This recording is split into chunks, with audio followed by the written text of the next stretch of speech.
Disclaimer: No Self-Hate is a mental health awareness platform, not a licensed therapy provider or certified psychological organization. All content is for educational and informational purposes only and should not be considered medical advice or a substitute for professional mental health care. If you are in crisis or need immediate support, please contact a licensed mental health provider or call, text 988 for the Crisis Lifeline, US only. Some topics may include sensitive mental health themes. Viewer discretion is advised.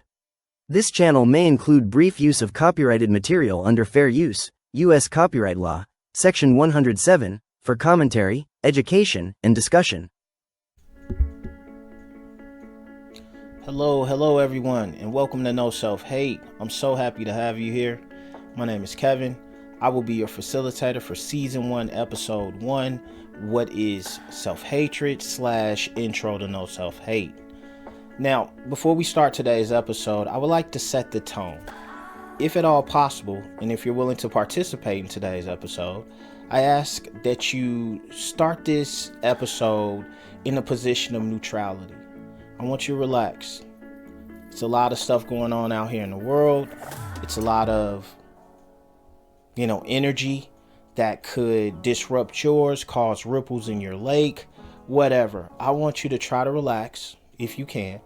And I want you to start putting yourself in a position of accountability, self-reflection, defenselessness. I don't want you to be defensive. I want you to be able to look at yourself today. And from some of the topics that we're going to cover, I ask that you ask yourself, does this topic apply to me? Does a component of this topic apply to me? And if so, is this a bad thing or is this a good thing? How could I improve this thing? Because that's what this is all about. No Self-Hate is all about continually improving as human beings. And our goal is to accelerate the evolution of human emotional intelligence. Now, I know that's a pretty audacious, large goal for just a mere mortal to try to achieve. But I believe with you and your cooperation, that we could seize the opportunity to teach ourselves more about ourselves. We could stop looking at other videos, worrying about what other people are doing. And we could start identifying the emotional technology that we can use that could potentially enhance our inner peace, that could potentially increase or enhance our happiness, or just have genuine happiness. There's a difference between coping happiness and genuine happiness, right? Genuine happiness is pure. Coping happiness is, hey, I'll make the best of this situation and call it like I see it and just amplify everything and make it more happy for myself because that's what I'm supposed to do. I'm supposed to be happy, all right? No. We're looking for true fulfillment. In a temporal existence where no one lives forever, the gift you were promised when you were born is that you will have an end date. And from birth to that end date, are we using that time properly? Are we maximizing the opportunities there to make sure that we enhance happiness and peace in our life? The best feeling that I've ever felt was happiness. But happiness is so difficult to hold on to. And I can't blame anyone outside of myself because I am me and I control what I choose to believe. I control my perspectives. I control how I choose to view the world. I control how I choose to view my relationships. We're going to cover a lot of topics this season in No Self-Hate. So I want you to get ready to learn some things. And, maybe take a break from other people's business. Who did what, who took a picture with who broke up with who did this, right? Let's take a break from that and let's put some time into ourselves. If we do this 45 minutes a week, we can improve our life significantly. Now, I'm not asking anyone to do that. I'm just going to present the information and let it speak for itself. Okay? But I need you to be accountable. I need you not to be defensive. The information you're about to learn today could potentially trigger you because there may be things that you can identify with, but know that it's not to condemn you or put you in a box. The reason we're bringing this stuff up and the reason we're learning this stuff is so that we can better ourselves. Because whenever there's failure, there's always the opportunity for us to grow. Okay, where we can learn from something. Say, for instance, someone burns their hand on a stove, right? They have a burn mark and blisters and it hurts, right? And from that, they had the opportunity to take that information and say, you know what, going forward, I'm never touching a hot stove again in my life. I'm going to continuously take this information with me so that I don't find myself in the positions that I used to be in. And that's sort of how we have to approach today's episode. But without further ado, let's get right into it. I want to thank you for your time. I want to thank you for your energy. And yeah, let's seize this opportunity to grow together. Because today is about you and no one else. All right, everyone, let's get started. So first, we want to start off with defining no self-hate. What is no self-hate? No Self-Hate is a company that provides opportunities to increase emotional intelligence, enhance mental health awareness, strengthen your self-knowledge. The goal is to empower individuals to grow from the inside out. Now, our approach to growth is rooted in the core principles of emotional intelligence, self-love, self-empowerment, intentional self-reflection, and other evidence-based strategies that support meaningful personal development. Now, through that co-creation of value, we shape experiences and outcomes that nurture personal transformation, offering the opportunity to cultivate lasting fulfillment, genuine happiness, and a profound sense of inner peace. All right, so our mission is quite simple. The goal is to accelerate the growth of human emotional intelligence by providing accessible, comprehensive information and high-value resources that empower individuals to better understand themselves and others. This initiative is dedicated to creating meaningful opportunities for individuals to deeply understand and value the role of emotional intelligence and self-care in their personal growth and overall well-being. By enhancing awareness and offering practical tools, we strive to empower people to cultivate a more emotionally intelligent and balanced approach to their well-being. In short, we offer growth opportunities by providing information and resources to enhance emotional intelligence and encourage personal development. All right, so we got our apparel. This is our mental health awareness apparel and accessories. Visit NOSELFHATE.com to shop mental health awareness apparel and accessories. Sign up for an account to access exclusive resources, empowering content, and upcoming member-only perks. Join the movement because healing starts with self-love. Get your content today. Feel the power. When I wear my No Self-Hate shirt in public, you feel it. I would, try to describe that for you even deeper, but it's just something you have to experience, and you'll be able to talk about it once you do it. Just get a no self-hate shirt and go in public and watch. All right, so let's get into today's information. So what does self-hate mean to you? When you hear self-hate or self-hatred, what does that mean to you? Before we get into the information, I'm going to give a guess of, or I'm going to tell you what I think it means to me. Self-hatred is something that I believe humans do unconsciously and sometimes consciously, right?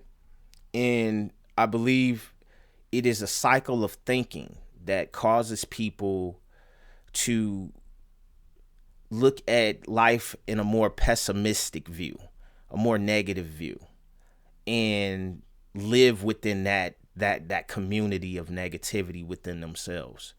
That's what I think self-hatred is. I believe, I don't know if everyone exhibits self-hatred. I don't know if that's true. I believe that some people, whether that was, the way that they were raised, or just from being, highly emotionally intelligent people, have conquered self-hatred and they are conquering self-hatred as we speak today. But do I think every human being on earth has mastered the art of not having self-hatred within their mindset or having the battles of self-hatred within themselves? I don't think anyone has conquered that, to my knowledge, outside of, but I don't think anyone has conquered that fully. And there's no way to really prove this because it's subjective. You can't see people's thoughts. So we never know, right? But the goal of this information is for us to assess ourselves. So we'll go through this information and we'll set the prompts up to go for ourselves. All right. So for example, when we go over the definition of self-hatred, right? We want to ask ourselves, does this apply to me? It may or it may not. But to get the most value out of this information, you have to be able to apply it to yourself, because this is about you. This isn't about, who just bought a Rolls Royce. This isn't about, why these things are happening, in other places. This isn't about, who got into an argument on social media. This is about you. Apply this method so that you can identify some areas that may need improvement or some areas that will validate that you are doing well with yourself, right? So self-hatred is the enduring rejection of oneself, marked by harsh inner judgments, self-sabotaging behaviors, and a pervasive sense of unworthiness. Marked by harsh inner judgments. Do I judge myself harshly? Self-sabotaging behaviors. Am I displaying self-sabotaging behaviors? So what would be an example of self-sabotaging behaviors? Let's check it out. Let's say, for instance, I could get a job, right, that's paying me $280K a year. But I missed the interview. I had a job interview and it's paying me $280K a year, potentially. And I missed the interview because when I woke up that morning, I wasn't feeling good about things. I felt lazy. I felt like I didn't deserve what was happening for me. So I didn't go and missed out on that opportunity. Now, that's just a made up story, but I'm just giving you an example of self-sabotaging, what self-sabotaging could be. All right. And a pervasive sense of unworthiness. Now, that's deep. Right. So we're just asking ourselves these questions. Now, self-hatred often involves feelings of worthlessness, guilt, shame, excessive self-criticism, hatred, and anger. Worthlessness, I don't know about that one. Maybe, I don't know. When I ask, do I have feelings of worthlessness? I'm a father, I'm a son. I feel purpose. So I don't know. And I feel that I have value. So I don't know if I felt worthlessness. Now, guilt, of course. But I am the type of person that I do not like to feel guilt for a long time. So I will do what I have to do to get from under that feeling in my heart, right? When you feel guilty about something, right? It's a nasty feeling. I don't think it's necessarily a feeling that you want to constantly feel. So what I do is, if I do something to someone, or if I feel guilty about my actions or something I said to someone, first thing I do is apologize and ask them for forgiveness. Because it doesn't matter whether I think I hurt them or not. They're telling me that I hurt them, or I said something that let them down, and the guilt that's associated with that. So I apologize if I care and love for that person. It doesn't matter whether I understand how I hurt you. It matters that I didn't mean to do that. So I would apologize and instantly ask for forgiveness. And once I ask the person for forgiveness, then I would forgive myself and move on with my life. right? You got to have forgiveness IQ. We got an episode of that coming up. So stay tuned for that. But you got to have forgiveness IQ. That's your ability to go through some tough things and have things done to you. And you have the ability to forgive that person, not because you're trying to help that person out, but because forgiveness is about you helping yourself out. But again, we'll talk about that in later episodes. So let's move on to shame. Shame is another one I felt growing up when I've let my parents down or something like that, where the bar was set high and I didn't quite meet it. I felt a little shame. Excessive self-criticism. Now, we got to look at some of this stuff as balance, right? So what does that mean? That means that sometimes excessive self-criticism, when it's abused, can be bad. But sometimes self-criticism, not excessive, self-criticism can motivate you to do good things. But we're talking about excessive self-criticism. Right. So that's a two-way street. You got to be able to normally everything has balance and everything in moderation. You want to have everything in moderation. You don't want to abuse too many things. Right. Now, hatred. Now, that's one I haven't experienced. I don't even know if I fully experienced that in my entire life. It's just not in me. I find a way. Anger, of course. Now that one I have, had feelings of anger to a fault where I've self-sabotaged, where I felt the need that because I was so angry, an action must happen, right? And that action wasn't necessarily positive. That action didn't necessarily have good intent. So I felt those before. I've felt those before. All right. So people experiencing self-hatred often harshly judge their actions. We said that. Criticize their appearance. Again, I think you just don't want to do that excessively. But if the goal is to continuously improve and you need to assess your appearance so that you can know where you are and start from where you are and then identify a goal that you want to achieve, I think that is okay. But again, we're talking about where you're abusing the criticisms of self or your appearance. Doubt in their abilities. I don't know if I've experienced doubt in my abilities too much. I've always been capable and competent when it comes to, learning, and all abilities come from your skill level at leveraging the understanding of knowledge. Right. So if I played golf and I had the ability to play golf very well, that came from experiences, knowledge, measurements, all types of stuff for me to get to that point. So I've never doubted my abilities because, hey, all I have to do is learn something. And I feel I can learn just about anything.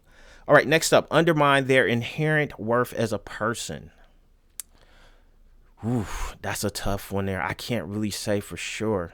Undermine my inherent worth as a person. Again, maybe when I was younger, I have experienced that when I was a younger man. But, I have children now. It's a lot of stuff going on that, I know that I have value, right? But that's not for everyone. So again, you want to use this information and go through your mind and start thinking about, hey, do I undermine my inherent worth as a person? And if so, how do I do it? Right? Now, we want to identify these things. This is the recognition stage. This is the assessment stage where we kind of see where we are when it comes to self-hatred, right? Obviously, we're going to end up in a great place because we'll have solutions for any of these things that we go through today. But before we could get to the solutions, we must identify the problem. All right. So next up, project their inner turmoil by causing chaos in others' lives. People experiencing self-hatred often project their inner turmoil by causing chaos in others' lives. Ooh, I see a lot of that out here. Yeah. And it just depends on, again, chaos could be subjective. Right. I could walk into someone's house and see stuff on the floor and think that that is chaos, where they feel that, hey, it's not as bad as it could be, right? So it's kind of subjective on chaos.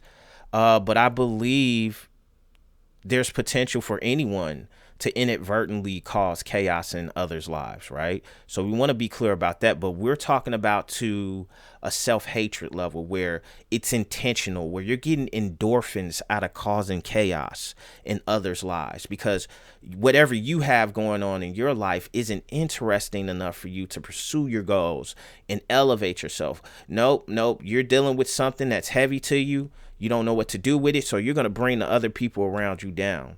And that's what it means there. I don't think I do that. Do you do that in your life? All right. Self-hatred can drive self-destructive behaviors such as substance abuse or self-harm, push individuals into isolation, and trigger persistent depression and intense anxiety. Yes. Depression is real for anyone out here that's battling with that. If you haven't been able to educate yourself up to this point on ways to fix it, you definitely want to reach out to a family member, a friend. You're not alone in this world. You're a human surrounded by humans. Ask for help. Don't be too proud. Don't be too, strong that you think you have to take everything on yourself. We're all in groups. There are people around you that have gone through what you've gone through, or, may have been going through it or currently going through it, right? And you just never know what perspectives are gained from that or what knowledge is gained from that. But in order to find out, you must talk to people, again, whether that's a therapist, a psychologist, your family, your friends. If you're writing notes, if you're taking notes in a journal, you must get that energy out and be able to find solutions for that energy. What is causing this depression? What is causing this intense anxiety? Is it good for me? What solutions do I have? All right. So what are the levels of self-hatred? So we got to think about self-hatred. Now that we have a definition of self-hatred, we got to think about the levels, right?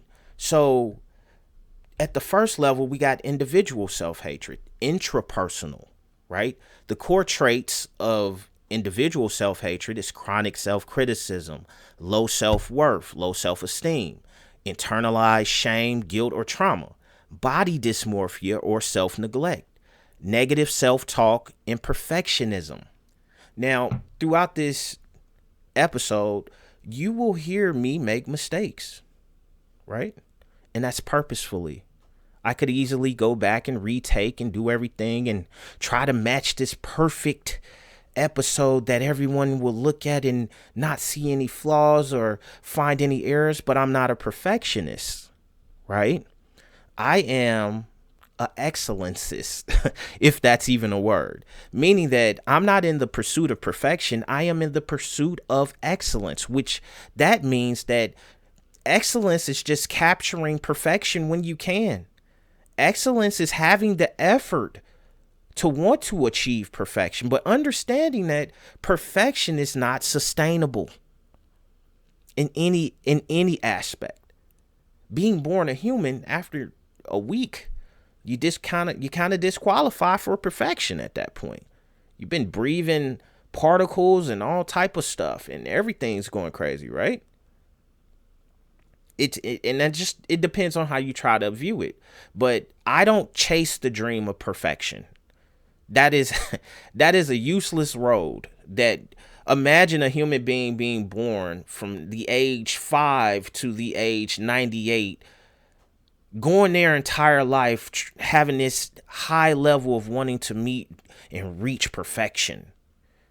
See how much energy that is? Now, I do see the value in that. I could see how that person could potentially create a lot of value for themselves by aiming for those perfectionists or perfectionism, right? By displaying perfectionism or living within perfectionism, the expectations, the attempts. I do see the value, right? But the issue is it is not sustainable. But I will pursue excellence. Right? Because I am human. I'm going to make mistakes. I'm going to be a hypocrite sometimes. Things will happen. Okay. So at our next level. All right. So yeah, we were saying negative self-talk and perfectionism. And then we got self-sabotage and feelings of unworthiness. Such things like I am not good enough. I don't deserve love or success. And a lot of people struggle with these types of thoughts, right? So next up, we have interpersonal self-hatred. This is relational. You know, how it manifests is through projecting hatred onto close relationships, right? Choosing abusive or neglectful partners, sabotaging healthy friendships, fear of vulnerability and trust, jealousy and resentment towards others. If I can't love myself, how can anyone else love myself? Right? That's interpersonal self-hatred, where you notice it's starting to come out, right? At the individual level, it was kind of it was in intrapersonal, it was within yourself, right? Now we're going to interpersonal self-hatred, relational, where the relationships around us suffer from this level of self-hatred. Next up, we have family and community self-hatred, right? It shows up in generational trauma, in learned self-loathing, learned behavior, cultural norms, discouraging emotional expression, communities devaluing themselves based on internalized messaging, marginalized groups infighting or policing each other. Examples would be like people like us never succeed, or our people is this, or our people is that. We're not good enough to matter. Like that ideology, right? That I don't deserve the rights of others. They're right about me. That's at the family community level of self-hatred. Next up, we got cultural and ethnic self-hatred. Now, we're going crazy now, right? Or I don't want to say that. We're going deeper now, right? Cultural and ethnic self-hatred, internalized oppression, colorism, texturism, or Eurocentric beauty standards, assimilation pressure and loss of cultural identity, disdain for one's own language, heritage, or traditions, stereotype acceptance or perpetuation. Stereotype acceptance or perpetuation. Now, I hope y'all can read between the lines on that for yourself and for your people and for whatever, with every level of these levels of self-hatred you exist. At the individual level, that's that intrapersonal, interpersonal with the relationships and different things around you, then your family and community, and then cultural and ethnic. And we want to ask ourselves, how are we contributing to these things? We need to identify the root causes of how we're contributing to these things as human beings. I love humans, period. I don't love a select human, I'm a human. That would be self-hatred if I didn't love humans, right? So am I individually self-hating? Am I interpersonally self-hating? Has my family and my community taught me self-hatred, learned behavior? Am I culturally self-hating? Am I ethnically self-hating?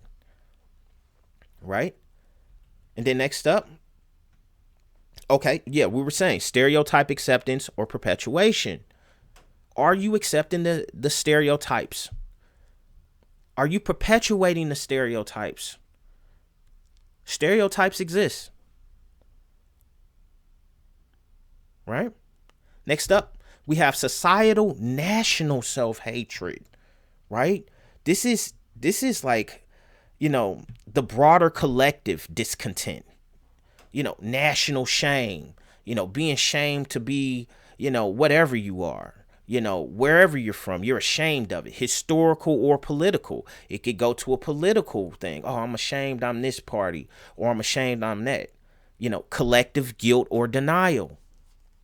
Remember, the solution to guilt is to write it. If you feel guilty about something, that means you think you did something that you probably could have done better. And instead of standing on that with pride, reckless pride, Be strong enough to say, hey, I messed up. I'm sorry. How can I fix this for us? Right? I haven't seen too many situations go bad when both parties or all parties involved were in pursuit of the greater good. And what is the greater good? It could be very subjective. But the greater good could be us getting through this conversation peacefully. The greater good could be you and someone else exchanging information and it not turning violent or turning into anything silly or something negative. Right? Next up, we got disengagement from civic responsibility. Oof. Societal and national self-hatred says that a person or group of people may have disengagement from civic responsibility. Does that apply to you? Distrusting one's own people or institutions. Wow. Whoa. I'm thinking about this, and I'm not here to necessarily form your thoughts and your ideas. Please share them in the content, in the comments, please. What do you all think about societal and national self-hatred? I'm learning this information for the first time, a lot of this. I haven't had the opportunity to sit and think about this stuff because I wanted to give it to you all live, right? So we could learn how to use this information to better ourselves and expand our understanding of what we're going through and what we're doing. All right. Next, we got species level or human self-hatred. Now, I see a lot of this. Now, this is existential. So species level or human self-hatred, existential, global or philosophical despair, belief that humanity is a disease or curse to the earth. Eco anxiety and I want to say this word, being a misanthrope or a misanthrope, right? Misanthrope. There we go. A misanthrope, right? And a misanthrope is a person who dislikes humankind and avoids human society, right? There are some people out there that are species level self-hating. Okay. Next up, we have lost of faith in human potential. I see a lot of this going on. Sometimes we get so separated into our groups, into our sections, that we lose sight that we all matter and that we all have purpose and that we all have value, potential value, that we all can contribute to the greater good. I think about, as a human being, the one thing that I was promised on this earth was a start date. Well, once I got my start date, the one thing I was promised that I would have an end date. And with that time in between, I try to create happiness wherever I can, because the greatest feeling I've ever felt was happiness. So I want to share that with the humans around me to the best of my ability. That's why I put this series together for us, because I want to share it with you. I want us to learn and grow together. I want us to find ways to harness happiness and fulfillment and peace so that all of us can share it and celebrate it together, right? So I love humans. My contributions matter in the time that I have on earth. What are you contributing to mankind? What have you contributed to the race of humans? What is it? Have you destroyed more humans than you helped? Do you spend more time tearing down humans than you help them or build them up? If that's the case, then you could potentially have species level self-hatred, right? So loss of faith in human potential, embracing nihilism or antinatalism. And I hope I'm saying that right. Let's get that right, because my perfectionist will probably try to destroy me for it. Nihilism. So nihilism, and then antinatalist, I believe, is how we say that. Antinatalism. So basically, antinatalism is let's check it out. We want to be correct on this. And yeah, I could have had it ready prior to, but I don't want to be perfect. I want to be live. I want to be organic. So just build with me. So antinatalism is a philosophical stance that views procreation as ethically wrong or unjustified, advocating for the cessation of human reproduction. Oof, yeah, that's a deep one there. So we're gonna just read that and think about that ourselves. And again, this is, species level self-hatred, embracing nihilism or antinatalism, right? Natalism, there we go. Antinatalism. And nihilism is basically nihilism, excuse me. Nihilism is basically, let's get it right. Want to make sure we're educating ourselves. A philosophical or aesthetic stance that rejects established values and beliefs, asserting that life is meaningless and without objective truth or purpose. And there's nothing wrong with people being whatever they want to be or whatever they want to be classified as. It is your reality. You do what you want with your brain, with your the windows to your soul, the windows to the world. That is yours to do with, right?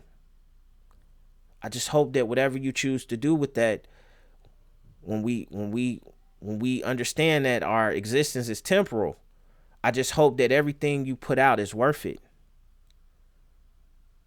That's all, right? So, a person, a species level self-hater may believe that humans are the problems. The world would be better without us, or the world would be better without this group. Or the world ain't, in my understanding, we're humans. You're telling me that we are in a place, and this may be true. I'm not naive, but that's why you're watching this. But you're telling me we're in a place that we're not emotionally intelligent enough to resolve our issues without the destruction or species level self-hatred needed to win?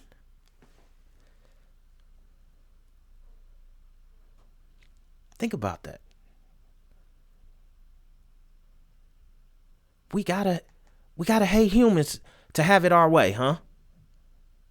I don't like it. Okay? Don't like it. I don't like it. So let's keep moving. But yeah, those are the different levels of self-hatred. So now we go to examples of self-hatred, right? So some examples of self-hatred may include self-isolation, excessive self-criticism. And let's slow that down. Let's kind of talk about these a little bit. So self-isolation, right? Withdrawing from others due to emotional pain, depression, anxiety, trauma, or the need for solitude. Now, again, within balance, this may be beneficial, where you withdraw from others because you're dealing with something emotional and you don't want to spread that energy to them. Shows high emotional intelligence sometimes. You may be battling a little depression. You may be battling some anxieties, trauma, or you just may have the need to have a few minutes for yourself. And that's fine, I believe. But I think when we abuse isolation, right, where people that are outside of us that care about us, we ignore. The people that helped us, turned us over when no one else could turn us over, fed us when no one else could feed us, we turn our backs on them. And we turn our backs on our friends, right? That level of self-isolation, the selfish level. All right, next up, excessive self-criticism. And that's pretty simple, right?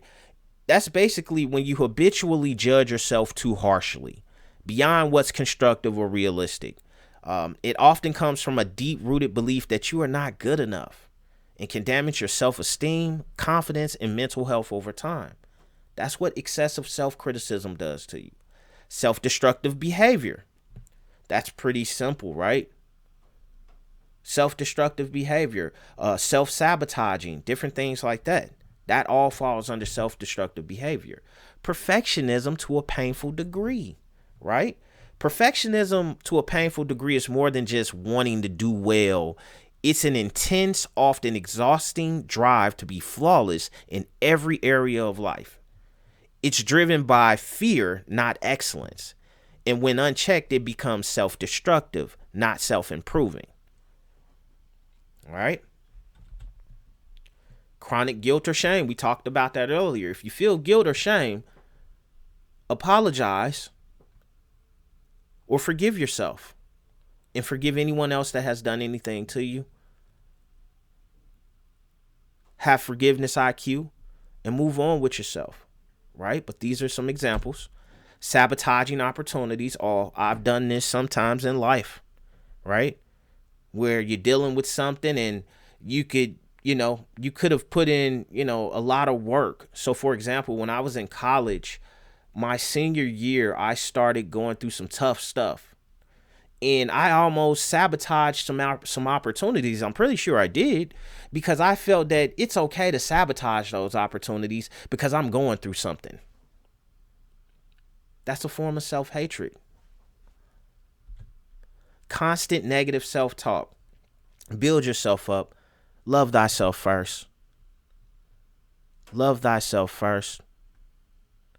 I say that because you are at the root of your existence. You have to authorize everything that you believe. You must love thyself first so that you can love everything else. Right?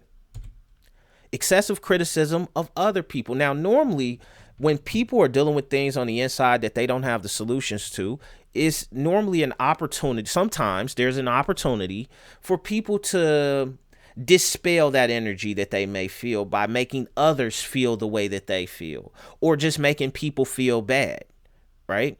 So they may criticize other people to prop themselves up because whatever they're dealing with is so heavy that they need assistance building themselves up.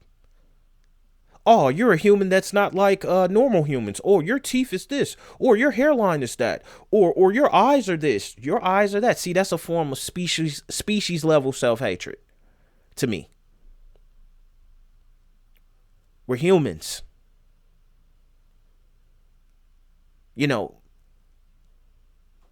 There should be a time where if you're doing anything harmful to a human, people should take that the wrong way. People should want to fix that to any human, because we are humans. The gang is humans, not in a negative way, not, street tribalism or anything like that. None of that. Right? We're talking about humans. All of us. We must start loving ourselves. That's the only way we're going to go to the next level. All right. So how does self-hate affect others? Relationships become strained. Negative energy spreads. Parenting challenges. Workplace impacts. When you have that self-hatred and you don't have the solutions for it, or you're unconscious to it, the self-hatred is operating in your subconscious. You wonder why your relationships don't work. You wonder why you're always around or attracting negative energy, right? You may have some parenting challenges where you don't have the patience, where you don't have the tolerance, where you don't have mercy for your children at times. You may have distractions that distract you from parenthood, knowing that you should be teaching and building your children at all times. The pressure could be so heavy because you're dealing with other stuff within yourself that you could begin to neglect your own children. And it's not personal. It's not intentional. A lot of us that are experiencing self-hatred are completely unaware that we are experiencing self-hatred. All right. Workplace impacts. Hey, this is so familiar. I am so familiar with this one, where, People come to work, and again, they're unaware that they are in a state of self-hatred, that they are operating in that state. They are unconscious of it. They don't mean it. It's not personal. It's a form of ignorance. It's a harmful form of ignorance. Have mercy. They don't know, right? But they may come there with the intent to destroy you or your energy or bring you down, not because it's personal, but because what they're dealing with from the inside, they just can't handle. And it's easy to distract from what they really feel by messing with you. Or another workplace impact is you could, be depressed or something like that, or have some self-hatred issues going on, and you're not turning your work in on time. You're not meeting your deadlines. Something's happening in life that's so difficult, and it kind of leads back to that self-sabotaging, right? So that's how self-hatred affects others. Self-hate creates emotional ripple effects, making it harder to form and maintain healthy, supportive relationships. All right, so we got to run through this next section. Keep up with me. Please keep up with me, because we got a little bit to go through, and I don't want to eat up too much of your time, but it's worth it, because we're building you. We're assessing you. We're holding a mirror up to you to show you who you are, but you're doing it yourself, right? We're doing it together. All right. So what are some of the causes of self-hatred? Early childhood and family dynamics, right? Critical or emotional absent caregivers, excessive criticism when a child is repeatedly told they're not good enough. For example, their appearance, their grades, their behavior. They internalize the message that there's something inherently wrong with them. And now we're teaching that child self-hatred, learned behavior. Conditional love. If affection is only given when the child performs or behaves in a certain way, they learn to tie self-worth to external validation. Over time, any perceived failure becomes proof of their unworthiness. Emotional neglect, lack of warm, responsive caregiving. For example, a parent who is physically present but emotionally distant can lead the child to believe their feelings don't matter. This breeds an inner narrative of I'm invisible or I'm not worth emotional care, right? And that's one thing I had to teach, a few of my family members when it comes to children. Just because they're children, it doesn't mean that they don't have a voice. And I could still maintain a position of authority and still allow them to have a voice, allow them to express themselves, allow them to speak without being cut off, right? And I've been doing that with my children their entire lives. Talk to me. How are you feeling? Identify these feelings, right? But you can see how some of the causes of self-hatred can be from childhood, right? And that's, childhood trauma is real. I can't wait to episode 2 when we go over trauma. I had to dedicate an episode to it. It's so heavy, right? But that's coming up soon. All right, next up, modeling and attachment patterns. Insecure attachment. So that basically means children whose parents are inconsistent, sometimes loving, sometimes rejecting, often grow up expecting abandonment or emotional rejection.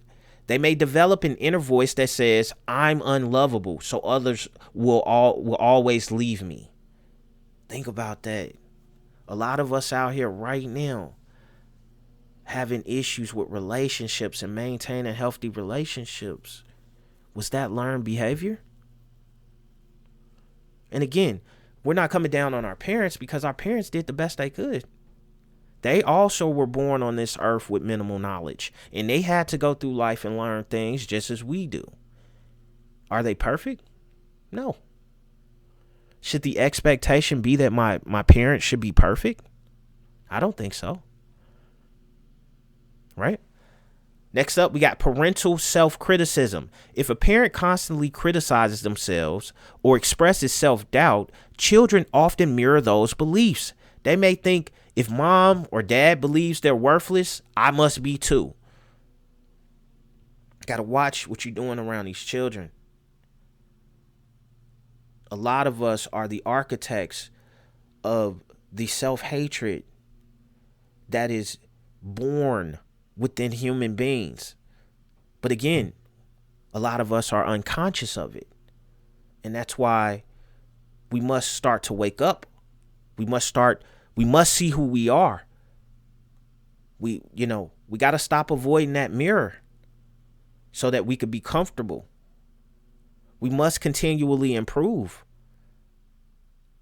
Right? Family trauma. This is huge. Right? Domestic violence or substance abuse. Growing up amid chaos, violence, or addiction teaches a child that they live in an unsafe world where they can't trust their own feelings. They might conclude, if I speak up, I'll be punished or ignored. So it must be better to keep everything inside, fostering internal shame. Now they're ashamed of themselves. Now they're ashamed of themselves. And it was taught to them. Right? So, we go into trauma and abuse now. We're still on what are some of the causes of self-hatred. We just talked about early childhood and family dynamics. Now we're going into trauma and abuse, right? So, first on the list, physical or sexual abuse. Survivors of abuse often internalize blame. It happened because I am bad. And they internalize the shame. I am dirty or broken from that situation. Over time, those beliefs evolve into pervasive self-hatred, even if they intellectually know the abuse wasn't their fault. Think about that. That's like involuntary. You see how when people are victimized, it echoes throughout their entire life. If they don't have the tools, if they don't have the emotional technology to get through it. See how it echoes? Next up, we got emotional or psychological abuse. Gaslighting. When someone, and I'm mad I said that word, but it's a true thing. This is a real thing. So gaslighting. When someone repeatedly tells you that your memories or feelings aren't real, you begin to distrust your own mind and your own thoughts. That's called self-doubt. It can morph into I can't trust myself. I must be wrong. Right? Gaslighting happens a lot in trauma and abuse. It turns you towards yourself. It makes you begin to start questioning, hey, am I right? Wait, did I do something wrong? Am I really a victim here? And I'm definitely anti-victimhood mentality, but there are real victims on earth sometimes. There are real victims. I'm not talking about the victims that leverage victimhood for manipulation purposes. I'm talking about real people that have been through some things. There are real victims out here. Right? Next up, verbal humiliation. Persistent name calling, yelling, or demeaning language can erode self-respect. Right? Oh, you dumb. Oh, idiot. Oh, man, you're dumb. And you're thinking because you're strong enough to handle those comments if someone said those things to you, but people internalize those things.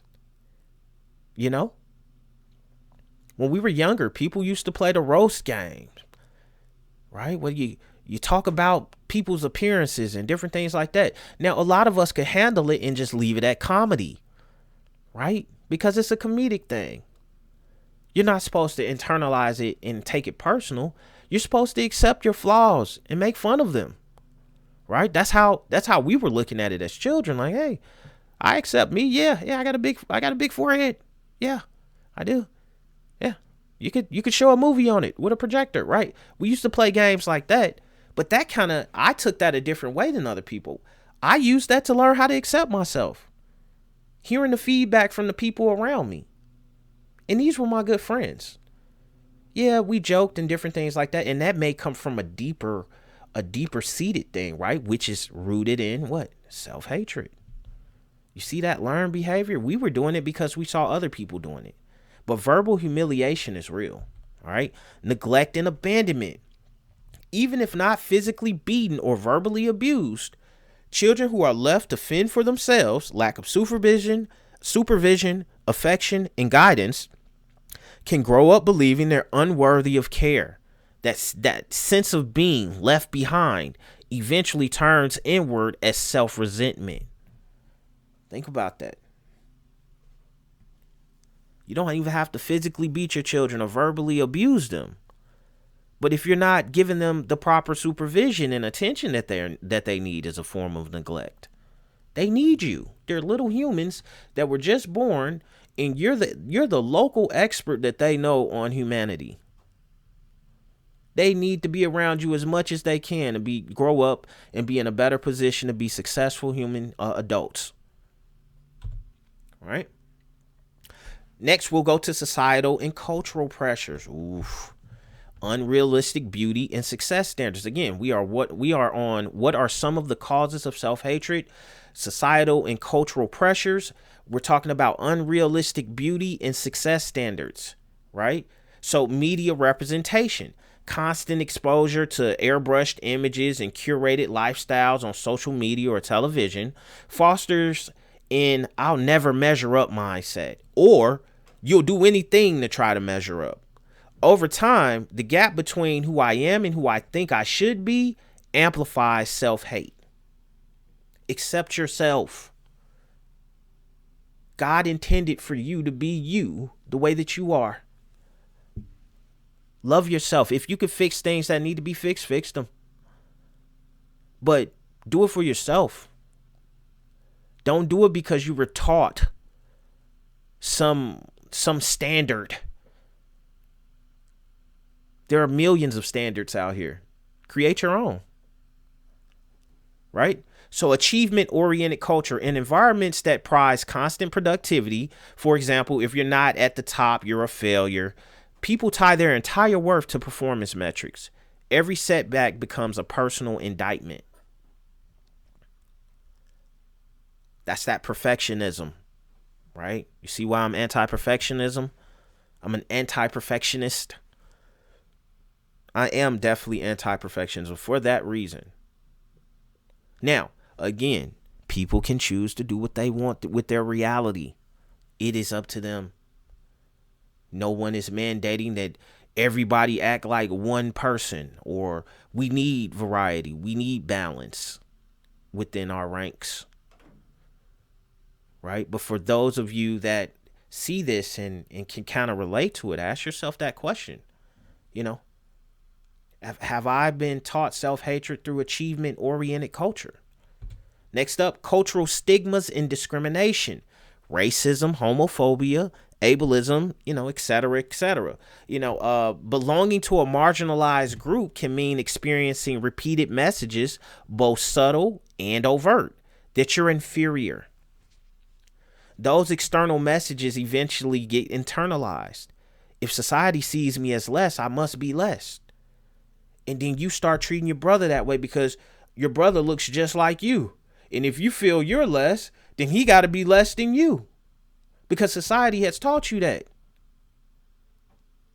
We all have value. We all contribute to the greater whole. Humans. All these species level human haters. How could you hate what you are? How could someone destroy what they are? What they represent? I never understood that, right? But again, species level self-hatred. All right. Next up, we got gender expectations. So, pressure to conform to specific gender roles. Real men don't cry. Women must be perfect caretakers. Can create guilt, shame, and self-rejection when one doesn't fit the mold. So, now. Sorry about that. So, humans are humans. Accept humans. If a human is born with the power of free will and they choose to do whatever they want to do with that free will, that's up to them. That's up to them to decide. is how I view it. Now, you don't have to adopt my views or adopt my views. This is just my views. I love humans. I don't care what experiences and observations and ideas that you've had over your lifetime that have led you to your way of belief. As long as you're alive, you're happy, you're pursuing happiness, you're pursuing peace, you're pursuing fulfillment in this temporal existence, be safe is all I care about. Be safe. But enjoy your life. Those are your windows to the world, no one else's, and you control those. But educate yourself. Seek knowledge perpetually, or perpetually seek knowledge. All right. So now we're going into mental health conditions and neurobiology. So depression. Clinical depression often includes persistent feelings of worthlessness and guilt. Neurochemically, low levels of serotonin and altered cortisol rhythms can intensify negative self-talk, reinforcing self-hatred, right? It becomes a physical thing or a neuro thing, right? A neuro biology, a nerve, like it's instinctive. Your body has learned it. Or we could move into anxiety disorders, right? Chronic anxiety, particularly social anxiety, can lead to constant self-monitoring and harsh self-judgment. I said the wrong thing. Everyone's judging me. I'm incompetent. Which gradually morphs into broader self-loathing. Remember, we're still on the causes of self-hatred. Next up is personality disorders. Borderline personality disorder. And we got something coming up called disordered quarters that's going to cover all of this stuff. But stay tuned for that. Borderline personality disorder, intense fear of abandonment and identity confusion can lead to self-punishing behaviors and deep instability in self-worth. Avoidant personality disorder, strong feelings of inadequacy and hypersensitivity to criticism create a loop of I'm worthless reinforced by social withdrawal. Now think about that. Hypersensitivity to criticism. Criticism isn't meant necessarily to destroy you, or that may be the intent of someone to give you the criticism, but criticism is an opportunity for growth. You identify if that criticism is true, and if that criticism is true and you would like to change the truth, you can change it. You can grow, right? Genetic and brain-based vulnerabilities. Some people may inherit a predisposition toward negative thinking patterns. For example, introverted temperament, combined with, a sensitive stress response system. While genes don't directly cause self-hatred, they can make it easier for negative beliefs to take root when life stressors arise. Think about that. How would we figure that out? How do we got to ask ourselves, if I ask myself, I say, hey, am I suffering from genetic and brain-based vulnerabilities? How would I verify this? Go to the doctor. Go seek, another opinion. Right? Next up, we got cognitive patterns and personality traits. Perfectionism. I am anti-perfectionism, but I am pro-excellence. Okay? Perfectionists hold themselves to impossibly high standards. Even minor mistakes trigger self-punishing thoughts. I'm pathetic for messing that up. Oh, I missed that shot. Or I did this, which accumulate into pervasive self-hatred over time. And just to pause real quick, when I used to play basketball, right? I kind of suffered from this. When I didn't play great, I could get into some funks sometime, into some ways of thinking that are breaking my ability to focus on the fundamentals. Right? So that perfectionism would affect me negatively. And when I wasn't able to go 7 for 7 or 4 for 5, I would internalize that and be like, man, I just got to work harder. But again, we talk about the abuse of something, and we're talking about using something to benefit you, right? There has to be balance. All right. Next up, we have catastrophizing in magnification, right? So exaggerating small errors. I spilled coffee in a meeting. Now my reputation is ruined. Fuels a sense of constant inadequacy and self-loathing. So you wasted that coffee. So now every time you see those people that saw you waste that coffee, you're now thinking about, oh man, they think I'm a goofball. I waste that coffee in front of them. Hey, it's some coffee, man. In one of 1 million plus events that'll happen in your lifetime. Learn how to let stuff go. Not everything requires intense magnification. All right. Next up, black and white, all or nothing thinking. Viewing oneself as absolute categories. I'm either amazing or a complete failure. Means any perceived misstep becomes proof of total worthlessness. Right? That's not having that gray area. The gray area in between is where a lot of life exists, right? The gray area. Next up, we got personalization.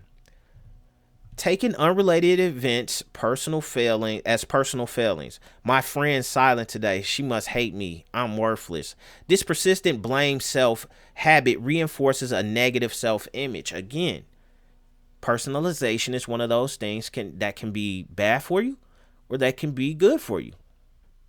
Right? Sometimes you blaming yourself can help you become more accountable. And once you become accountable for your actions and for your failures and different things like that, they could promote the energy for you to want to do better.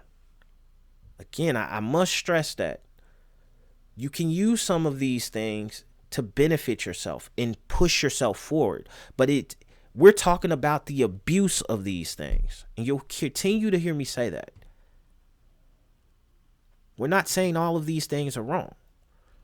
We're just saying in moderation for some things. Okay? And then low self-compassion. Difficulty offering oneself kindness in moments of failure leaves no buffer against harsh self-criticism. Over time, unrelenting perfectionism plus zero self-compassion equals chronic self-hatred. Forgive yourself. You are not perfect. Forgive yourself for your failures. Forgive yourself for your guilt. Forgive yourself for your shame and do better. That's all you could do. Just keep loving yourself and understanding that you are an imperfect being with a start and an end date. If you were perfect, would there be an end date? No. This is an experience that you're going to go through and run into a lot of hurdles. Don't let those hurdles defeat you. Keep loving yourself. Keep pushing. And I know it's easier said than done, but keep pushing. All right. So what are some of the causes of self-hatred? Pure and social comparisons, right? So now we got social media, highlight reels, scrolling through others' curated successes, ideal relationships, perfect bodies, glamorous lifestyles, fuels envy in the belief. Why can't I be like that? The more time spent comparing, the more one tends to feel inferior. You have to pave your own path in this world. There are millions of paths that can be paved. Challenge yourself to create new paths. The paths that are saturated and already, trails on those, maybe we got to be happy for them, right? But we also got to be happy for ourselves. It's not always about comparisons. Peer group messages. In some friend circles or workplaces, negative humor or friendly teasing can slip into cruel territory. If peers frequently mock your interests, appearance, or achievements, you can internalize those jokes as they're right. I am pathetic. Peer pressure, we used to call that when I was growing up. I don't know if people even say that anymore. It's an old word. I just gave my age. But peer pressure was a real thing. We were taught about that in school. Right? Again, stand on your own. Create your own paths. Achieve your own goals. Focus. Right? And then next up, academic professional competition. Being in highly competitive schools or jobs can foster a constant scoreboard mentality. If you're never winning, you might conclude you're just not good enough. You're winning because you're alive. And you're able to go to that academic or professional competition. You competed in that. We observed you. Reality recorded you. You're already winning. Now, I do understand the pursuit of excellence, though. Right? But the expectation should not be to be perfect. The expectation should be to attempt to capture perfection in its moments when you can. When you've properly prepared to be successful. Right? Next up, life transitions and stressors. Identity crises, times of personal change such as leaving a long-term relationship or changing careers can cause intense self-doubt. And that's the truth. Without a strong support system or healthy coping skills, questions like who am I often become I must be flawed, reinforcing self-loathing. Major loss or failure, experiencing a significant loss, death of a loved one, job loss, divorce can trigger beliefs like I caused this or I'm beyond help.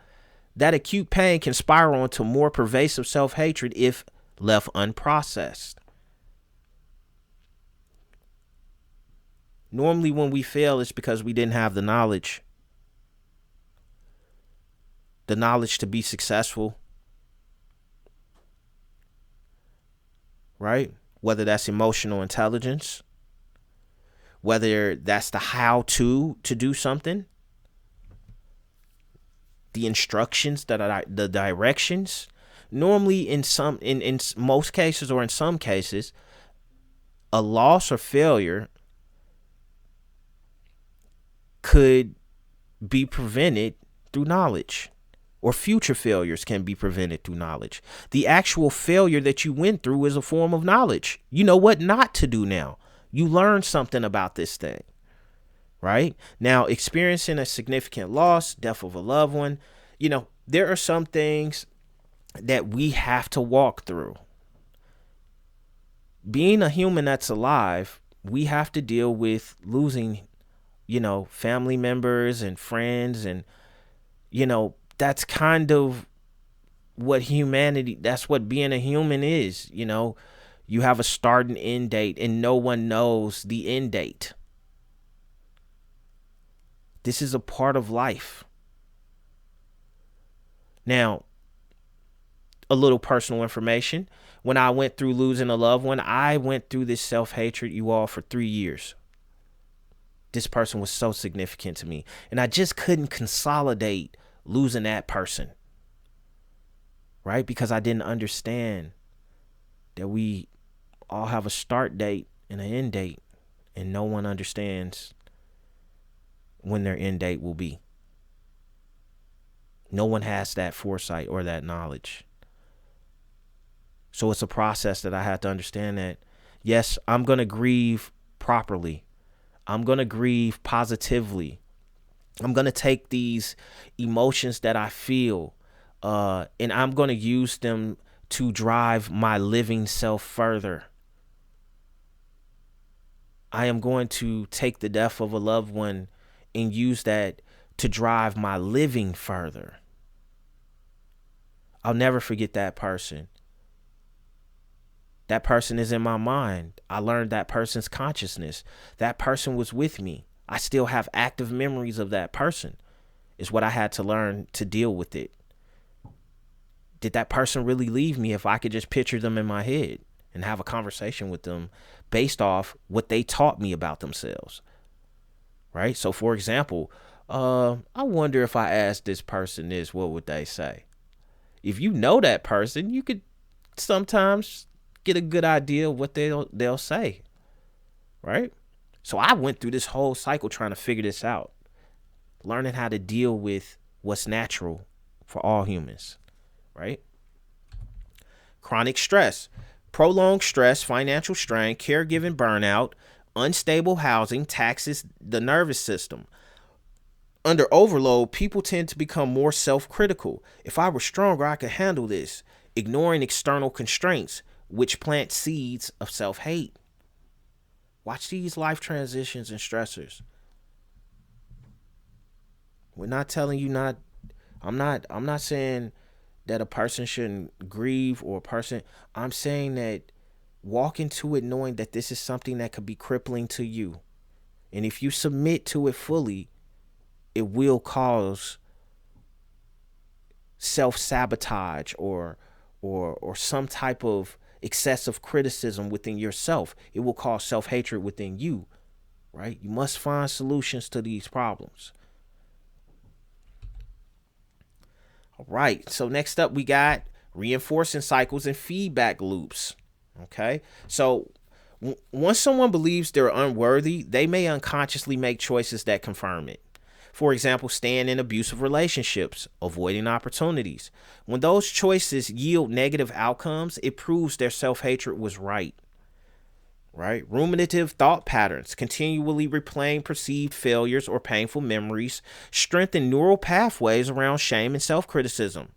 The more you ruminate, the louder the self-hatred voice becomes. Forgive yourself. Only reference the past for education and positive memories. Only reference the past for educational and positive memories. An educational memory could be that I burnt my hand on the stove one day. I'm going to reference that whenever I go around stoves, I'm going to remember that and make sure I don't never burn myself, right? Positive memories when, I went fishing with a relative and, we had a wonderful time. You only want to reference the past for that, because if not, you can find yourself in that ruminative thought pattern. Okay? Social isolation. Feeling unworthy can push people to withdraw. Fewer social connections mean less reality testing. No one tells me I'm doing okay. Without regular or positive feedback, negative beliefs about self go unchallenged and deepen. Again, you're on a planet full of humans. There has to be someone that's in your group. We're all in groups, different groups. But there are very few groups with only 1 or 2 members. Very few. Right? In the history of time, someone is going through a feeling that you are feeling. You're not the first human to ever feel these feelings. You must seek knowledge.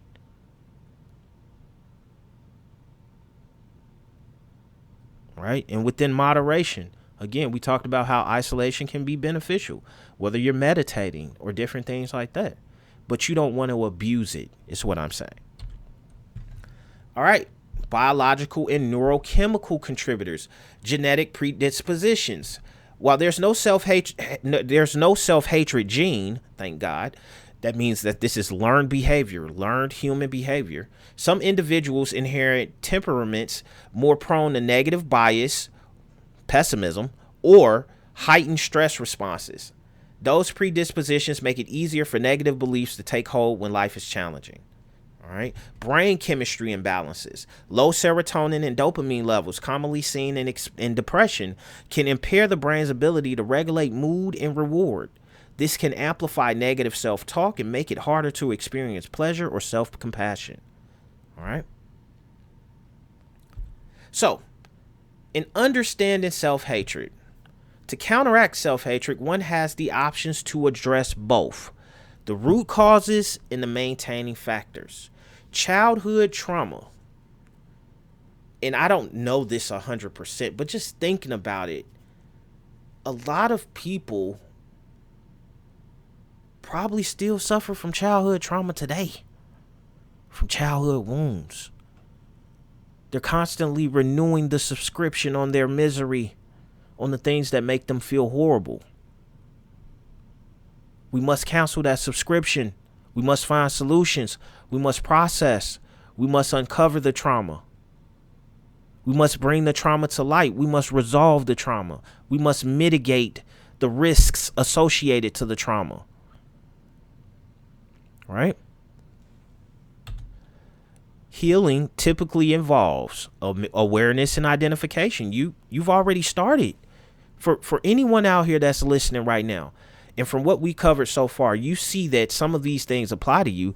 You've already started the healing by becoming aware and identifying what these issues may be. Challenging core beliefs, building self-compassion, seeking support. By understanding these primary causes, there's an opportunity to begin to dismantle the faulty beliefs and patterns that fuel self-hatred and replace them with compassion, self-acceptance, and emotional resilience. Okay? All right. So let's get into our next episode, our next section, which is going to be the importance of self. Self is at the root of your everything. I am building this platform to help us further identify who we are. You are at the root of every decision, every perspective, every belief. At your core, every thought, feeling, and action arises from you as the experiencing subject, as the living being experiencing life. You authorize your faith. You authorize your relationships. You authorize your replies, your responses, your thoughts. That inner voice within you is you. A lot of us hide that inner voice from the world. A lot of us don't want the world to see who we truly are. But is that truly fulfillment? Having to go a lifetime hiding who you truly are? Why is self the root of your everything? Everything you perceive, value, decide, and do is filtered through the lens of you.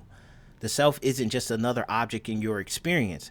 It's the very point from which all experience, meaning, and action emanates. So what are the domains of self? So we got self-awareness. That's your moment-to-moment consciousness of thoughts, emotions, bodily sensations, and surroundings. It enables you to notice I'm feeling anxious or my shoulders are tense. So self-awareness, it's like a computer that runs a diagnostic through its whole body or through its whole systems, checking all systems to make sure that all systems are online, right? Next up, we got self-concept, which is self-knowledge. That's like the answer to who am I? The collection of beliefs about your traits, roles, values, and life stories. Okay? Includes your understanding of yourself as a friend, professional, learner, caregiver, child, parent.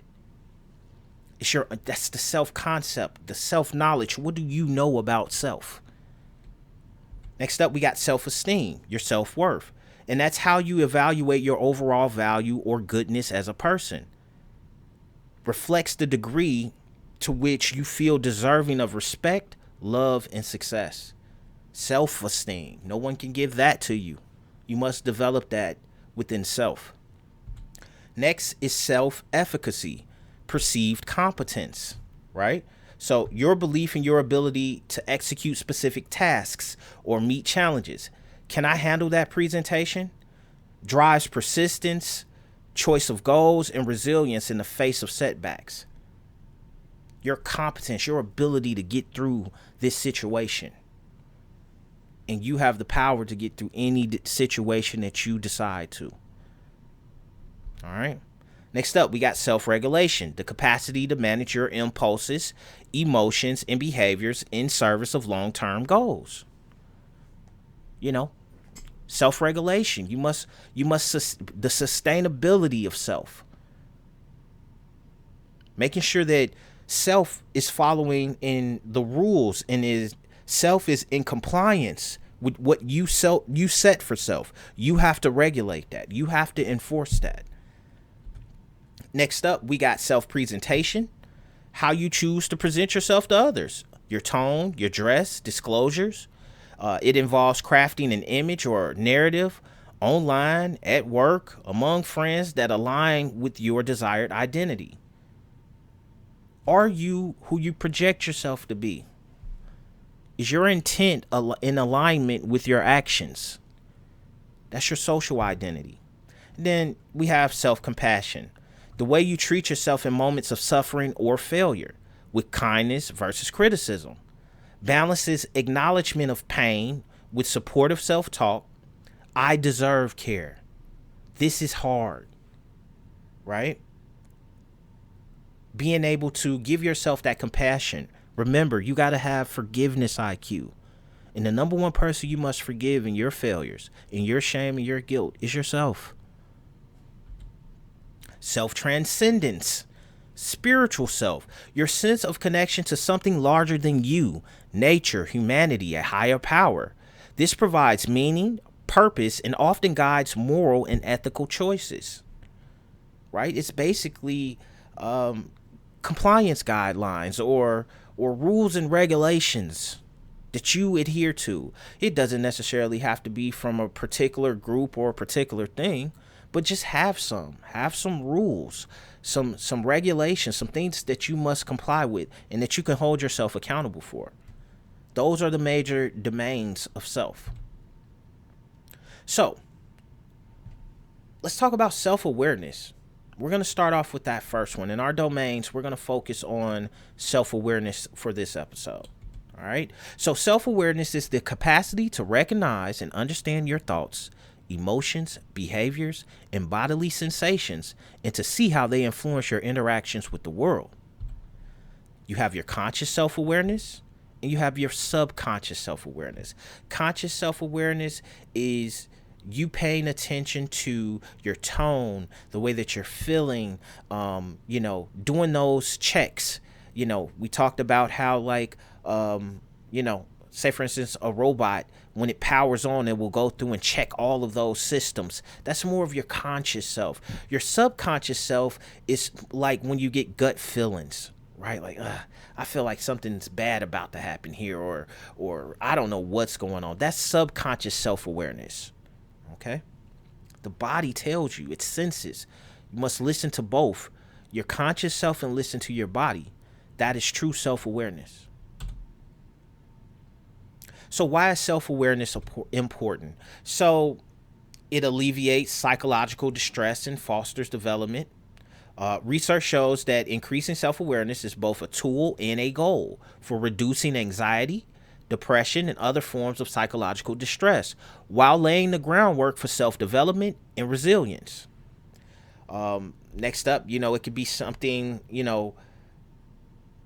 when you illuminate the you at the center of your own experience, self-awareness empowers you to steer your thoughts, emotions, and actions, making it indispensable for mental health, right? Relationships, and personal growth. Self-awareness really matters. Self-awareness is foundational to personal growth, mental health, and effective functioning, right? We talked about how it alleviates psychological distress and fosters development. It enhances decision-making and performance. Individuals who see themselves clearly making better choices solve problems more effectively and sustain focus on long-term goals.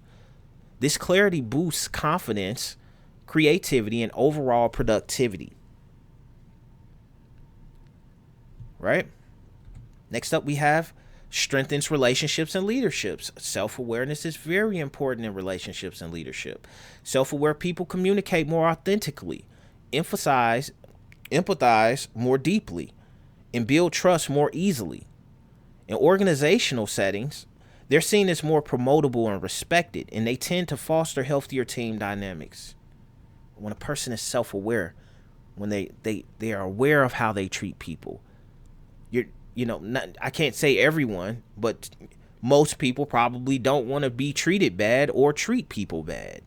So they're self-aware of that, right? That's a valuable trait in leadership. Self-awareness enables early detection of mental health changes, right? By noticing shifts in moods, thought patterns, or bodily sensations. For example, persistent fatigue, unexplained irritability. You could catch emergent anxiety or depression before it intensifies, prompting timely self-care or professional support. It's important to be self-aware as we begin this healing journey together, as we grow together, right? And there's options for therapy. There's options for seeing a psychologist, a counselor, right? But if those aren't options for you, or you don't have the resources, or you don't know what to do there, you can always start with self and start helping yourself. And that's what No Self-Hate is about. Empowering you to help you enhance your fulfillment, enhance your inner peace, enhance your happiness. That's what all this is about. Next up, self-awareness guides adaptive coping and growth, right? So self-awareness underpins key regulation strategies for mindfulness, cognitive reappraisal, grounding that help you navigate stress without falling into unhelpful habits like rumination or avoidance. How does self-awareness tie into mental health awareness? That's the question, right? We kind of covered some of that, but it ties in even deeper, right? By turning your inner experience into something that you could monitor, recognize, observe, right?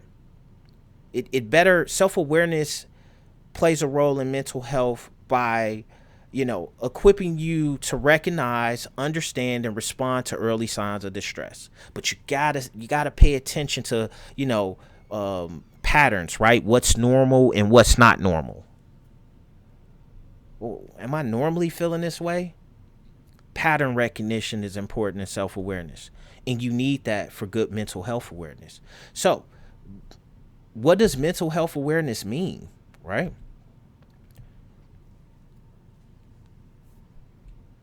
What does that mean? So mental health awareness is being aware of your mental health, actively paying attention to your thoughts, emotions, behaviors, and overall psychological well-being. It involves recognizing when you're feeling distressed, anxious, down, or overwhelmed, as well as understanding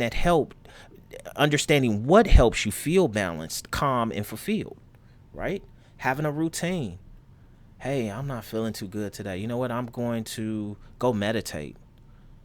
I'm going to go, focus on nothing but positive thoughts and positive ideas to pull myself out of whatever I'm feeling right now, right? Because we all are human, and we all go through human emotions and human experiences.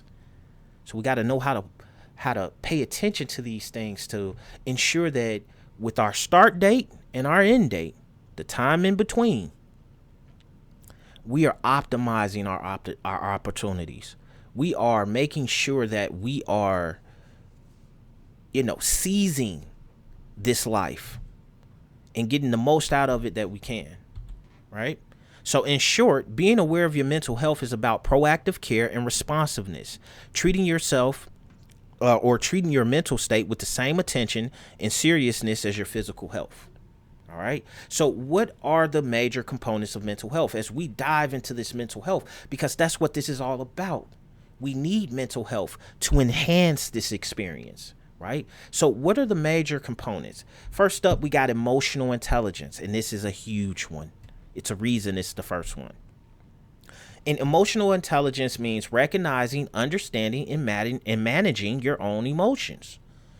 Recognizing and influencing the emotions of others. This includes self-awareness, empathy, and emotional regulation. All right. And we'll go deeper into that. Emotional intelligence is coming up in our episodes. It's so large that we have to dedicate an entire episode to emotional intelligence as well as trauma. All right. Next up, we got self-esteem, having a positive sense of self-worth and confidence. How many of you all right now listening to me have a positive sense of self-worth and confidence? Believing you are capable and deserving of respect, right?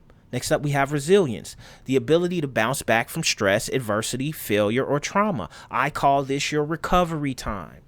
And what does that mean? From the time that something has happened that could potentially stress you out, whether that's failure, whether that's adversity or trauma, how much time from the event happening up to when you fully recover and resolve that?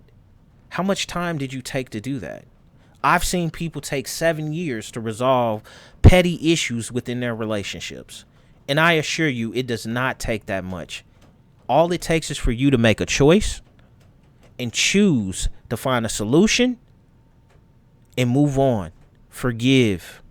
Forgive each other. Forgive and increase your recovery time or your resilience, right? Next up, we got cognitive functioning, mental processes like thinking, decision making, memory, and problem solving. These are all the major components of mental health. These are the things we must pay attention to. Next up, we got social well-being, building and maintaining healthy relationships because they matter. You're on a planet full of humans. It is, in my opinion, it could be a form of self-hatred not to leverage those relationships. Because at the end of the day, it's about self-preservation. And if it's in your best interest to preserve yourself by working with the humans that are of the same race as you, you should do that. All right. Next up, stress management. This is a huge one. Oh, I can't wait till we touch on that in later episodes. Stress management, recognizing sources of stress. If you choose to, I would like for you to create a list of things that stress you out. Create a list. Share it in the chat. This is a judgment-free zone. And if anyone's judging you in the chat, just remember, no self-hate. Excessive criticism of others helps to deflect from what's going on within. So don't take that personal. Feel free to share. Don't be ashamed. Be proud of you. Be proud of your existence. Help us witness your existence. Share your existence with us. All right. Next up, self-awareness. We talked about that. We nailed that home today. I think we're pretty good on that. That's basically understanding your own behaviors, thoughts, and feelings, acknowledging how your actions affect yourself and others. That's self-awareness. Emotional regulation, managing intense emotions appropriately. Emotional regulation is very important. When was the last time you were in an argument or a disagreement? Did you have emotional regulation? Did you manage intense emotions appropriately? If not, why? What were the factors that made you feel like, oh, I just have to do it this way? Right? Emotional regulation also includes avoiding extreme mood swings or impulsive behavior. Next up, we got behavioral health, maintaining healthy habits, sleep, exercise, and eating. That is a major component of your mental health. You must take care of your body to get the most out of it. Right? Purpose and meaning, having goals, values, and a sense of purpose in life. What are your goals? What are your values? Write these things down. Bring these things into reality. So for so long, our goals and values are these unspoken things that we don't bring into fruition, that we don't manifest.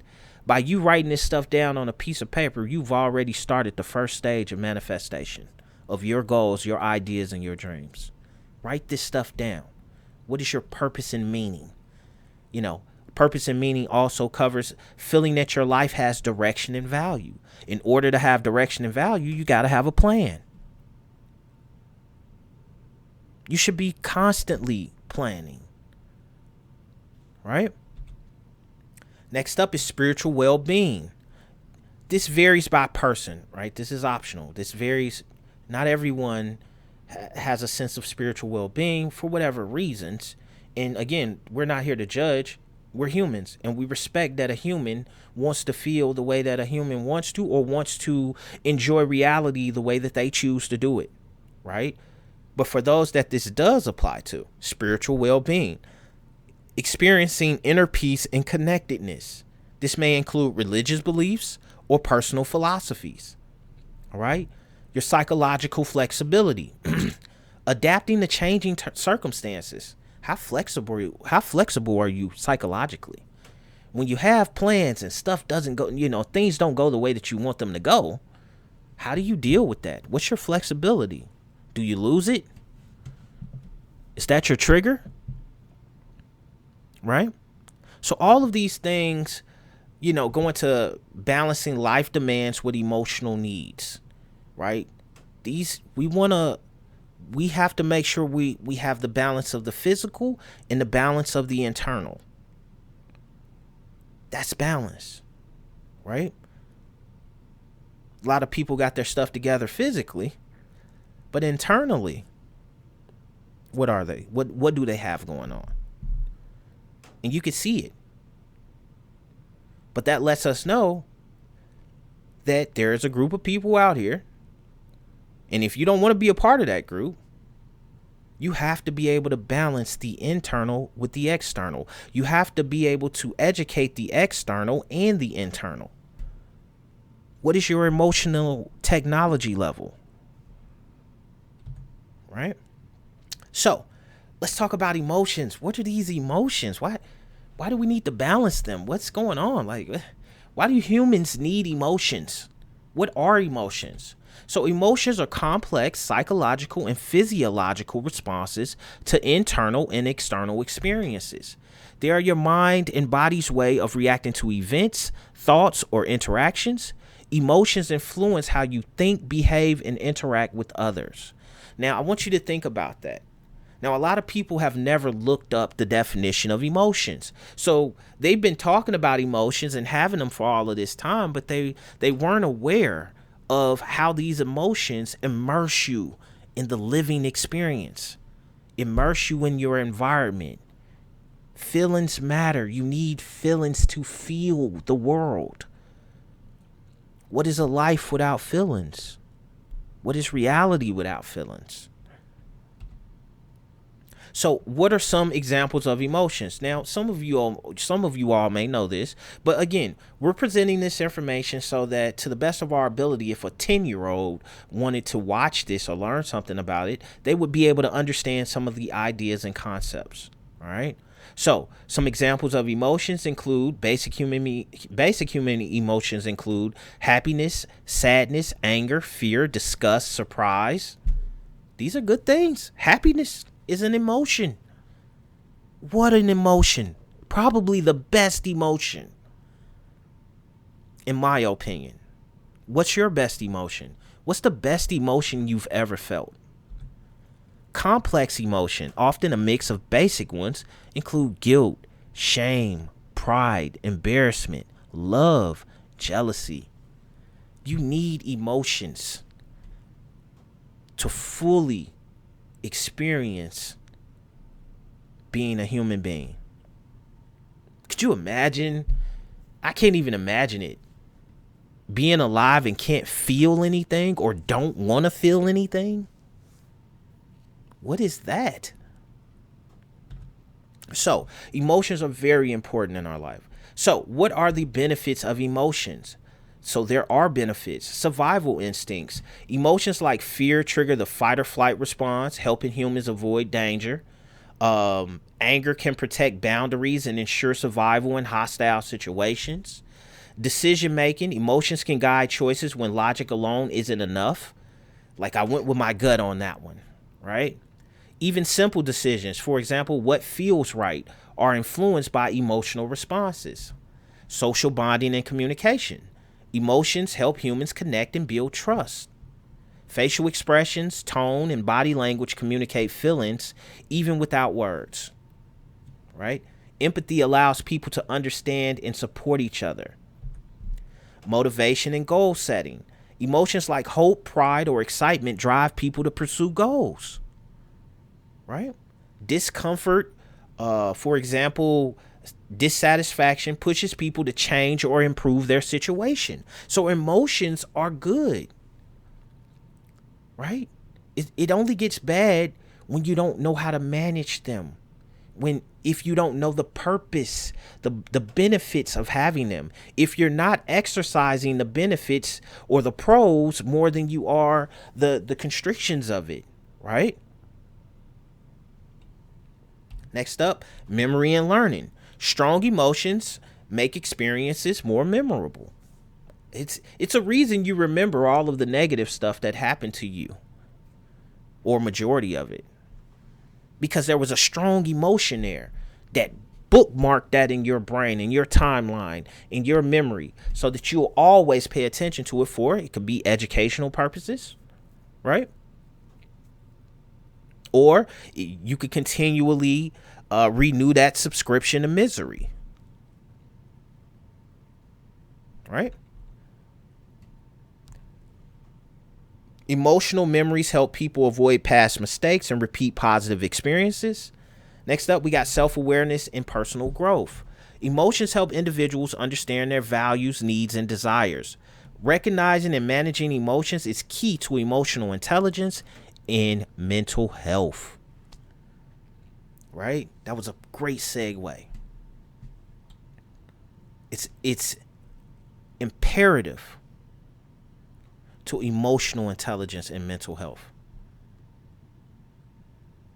Balancing these emotions, identifying these emotions, giving them a name, speaking them, makes them relevant and puts them on your radar so that you're now monitoring them and paying attention to them better.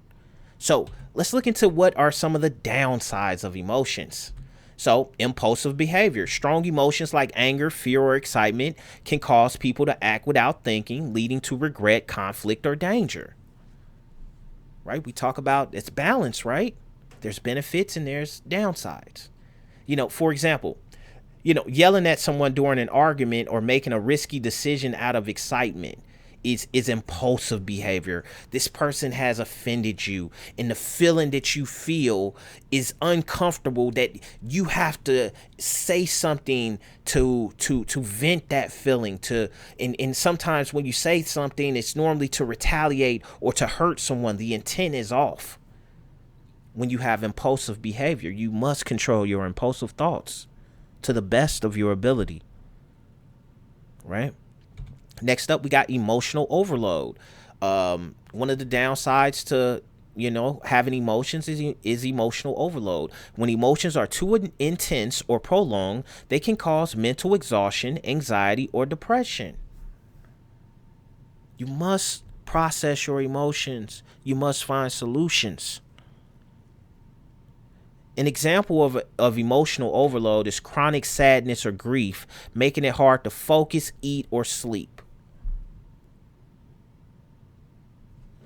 Next up, we got distorted thinking. Emotions can cloud judgment and lead to irrational thoughts or beliefs, like catastrophizing or assuming the worst, pessimistic mindsets, negative mindsets, pessimism. Right? An example of distorted thinking is feeling rejected and assuming no one likes you, even if it's not true. Next up is suppression and avoidance. Avoiding or hiding emotions like bottling up sadness or pretending you're fine can lead to emotional numbness, health issues, or explosive outbursts later. I talk about that all the time with my family. You feel something, say something. You don't have to say it the way you're feeling it, because the goal is to communicate. And what gets in the way of communication? When people don't know how to deliver their messages efficiently, right? That gets in the way of communication sometimes. If the goal is to communicate and send a message, there are some guidelines that we can follow that would definitely help us be better communicators. That's coming up in our episode 3, where we talk about communication and the importance of effective and efficient communication. All right. Next up, manipulation. Downsides of emotion could be manipulation. Some people may use emotions, either their own or others, to control, guilt, or influence those around them. We were talking about that earlier in the victimhood mentality, where some people use victimhood to manipulate people. But there are real victims out here. But when people abuse victimhood or victimhood mentality, it can make the rest of us numb to how people can be victimized. Right? An example of manipulation is guilt tripping someone into doing something against their will. That's manipulation. Next up are social conflict. Uncontrolled emotions can harm relationships, especially if expressed in hurtful or aggressive ways. An example of this is jealousy leading to accusations, or fear causing isolations from loved ones.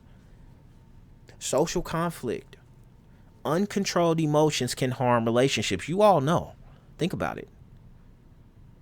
How were your relationships harmed when you were emotional and uncontrolled, or having uncontrolled emotions? Being emotional isn't bad, but having uncontrolled, aggressive, or hurtful emotions can damage or destroy relationships. How many relationships have you lost to uncontrollable emotions? All right, next up, physical stress. Negative emotions like chronic anger, stress, or fear can weaken the immune system, increase blood pressure, and lead to long-term health problems. So think about that. Think about how powerful your emotions are. It starts to affect your body. Your body starts reacting to it. It's a necessity to have some form of mental health awareness. If the goal is to have peace, if the goal is to have happiness, if the goal is to achieve fulfillment in one's lifetime, you must have emotional intelligence. So emotions themselves aren't bad. It's how we understand, express, and manage them that determines whether they help or hurt us. So that's the importance of emotions. So now, what is emotional intelligence? What is emotional intelligence?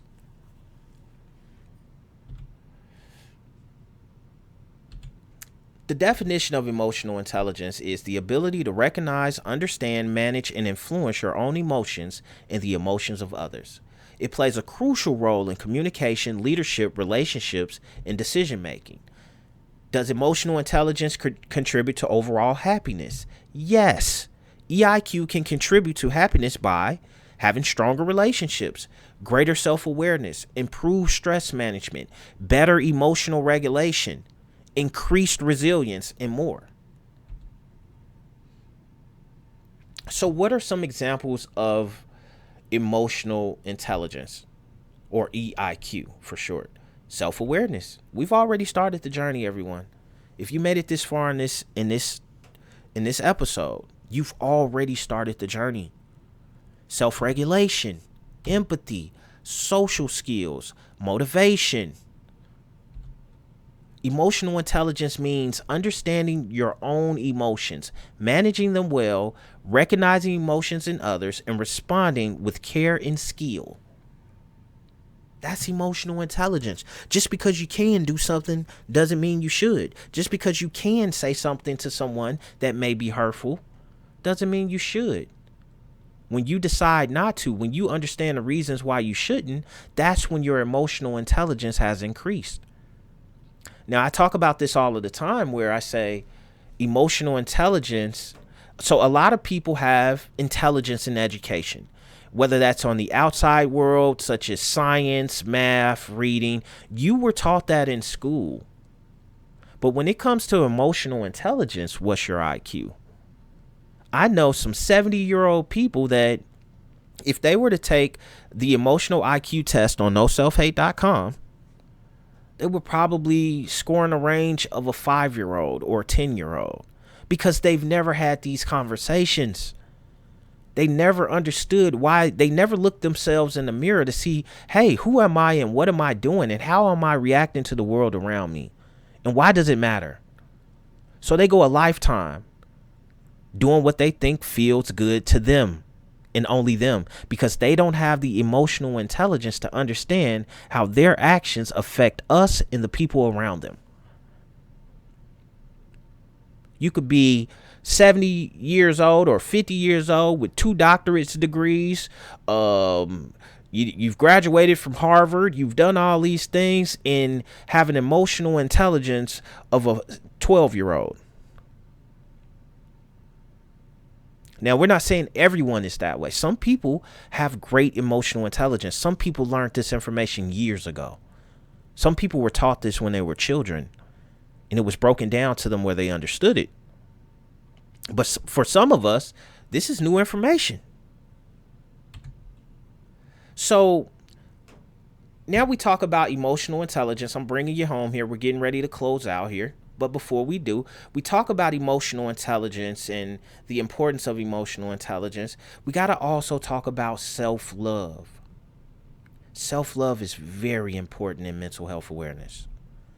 Self-love is the practice of valuing, accepting, and caring for yourself emotionally, mentally, spiritually, and physically. The effort that you put into taking care of your emotional, mental, spiritual, and physical self or physical states is what self-love is. The effort, the amount of effort that you put into that.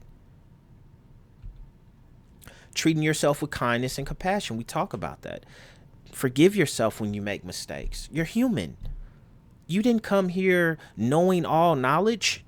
You don't have the knowledge of a chat GPT. You're a human that was born and had to gather your knowledge from your environment and the interactions that you've had. Now, some of us have environments that, there's opportunity for knowledge, but, there's not much. So you have to get outside your environment. You have to seek knowledge at all times, right? But forgive yourself. You're not perfect. You're going to make mistakes. You're going to fail. You're going to be hypocritical. Forgive yourself and fix it. Find solutions. Find out why you're failing. Find out why you're being hypocritical. Forgive yourself and implement solutions. All right. Next up, setting healthy boundaries. You have to set healthy boundaries. I've been in places where I've been uncomfortable, and I just had to set a healthy boundary. Like, hey, I'm feeling uncomfortable right now. I need this to happen so that I can feel a little more comfortable. It doesn't have to be 100% my way, but if possible, if you're willing to make sure everyone here has an equitable situation where we all have an opportunity to be in this situation together and we're all equally happy, then maybe you can make this accommodation for me. You have to set healthy boundaries in relationships, in work, in the workplace, with your children. Boundaries are necessary for self-love, because you could be easily convinced into self-hate if you don't pay attention. So prioritizing your well-being without guilt. You are all you have. You must prioritize your well-being without guilt. It's self-preservation. We self-preserve together around each other. But we do it in positive, healthy ways. We don't want to destroy people. We want to stay focused on the greater good. Self-love is not selfish. It's essential. Self-love is not selfish. It's essential. For if you love yourself, there is an increased percentage that you will love those outside of yourself. You must love yourself. When you care for yourself, you become stronger, more grounded, and better able to support the people and responsibilities in your life. The most selfish, unselfish thing you could do is love yourself. Love thyself first. You are at the root of all of it. All right. So some examples of self-love, self-care, engaging in activities that promote physical, spiritual, and emotional well-being. proactively monitoring your physical and mental health. Getting enough sleep, that's very important. I've seen people turn into very irritable people when they don't get enough sleep. And that affects the others around you. So if we're not paying attention to how we affect the others around us, our emotional intelligence is low. And we need to increase that. So we got to make sure we're getting enough sleep. We got to make sure that we're exercising. When you're exercising, your body is circulating oxygen and blood throughout your body. It's stretching muscles. It's ensuring that the vessel that your light is in peak condition. Finding ways to relax. You're in a chaotic situation. There's stuff going on around you that you can't control. And some stuff you agree with, some stuff you don't. But you must find ways to relax. Take a load off. I meditate. I listen to brown noise when I feel too stressed. I go somewhere, I listen to brown noise in peace, and I think about nothing but positive thoughts. And that relaxes me. Or I think about my children. Or I think about my family. Find ways to relax. Or I play the game. Right? I do things to relax. Eating nourishing food. Again, that contributes to your body. When you love yourself and you're giving yourself self-care, you're watching what you eat. You're making sure that you get the vitamins and the different things that you need to be in peak conditions, in peak health. That's self-care. Increasing your knowledge through consistent education. You're doing that now. If you've made it this far in the video, you're doing that right now. You're increasing your knowledge of self, and you're increasing your outside knowledge of what's going on or how self is viewed from the outside. From credible sources. Setting boundaries. Got to set positive boundaries. Positive self-talk. Always build yourself up. You are who you think you are. You do have the potential to be whatever you want to be. You just need a plan. You just need to set some goals. You need to continue to build yourself up. You need to continue to learn more. You are great. You are human. You are great by default. Never forget that. Making time for joy. You got to make time to just have fun and let it all out.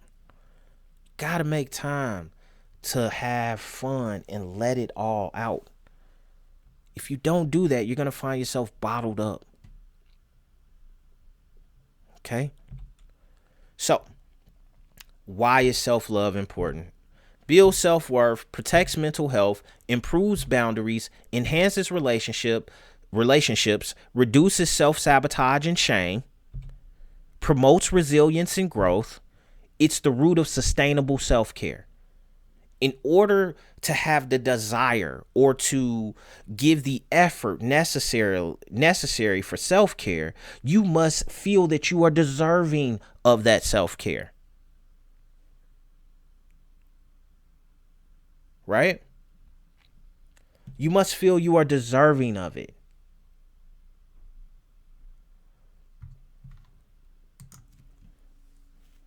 So to bring it home, I hope you learned something today. I hope you learned something about yourself. I hope this information was valuable for you in your lifetime. I hope that you use this information to begin the healing, to begin the forgiveness, to begin to build your emotional IQ. And we're going to guide you through that journey if you choose to take it. This is just an opportunity for growth. This is just an opportunity for a better you. You don't have to take it. But if you choose to, No Self-Hate will be there with you to guide you through this. We will have continuous content covering some of the things that we feel and that we're experts at feeling, but we're novice at talking about. We're novice at identifying and improving. We don't know what's going on, right? So that's that. Next up.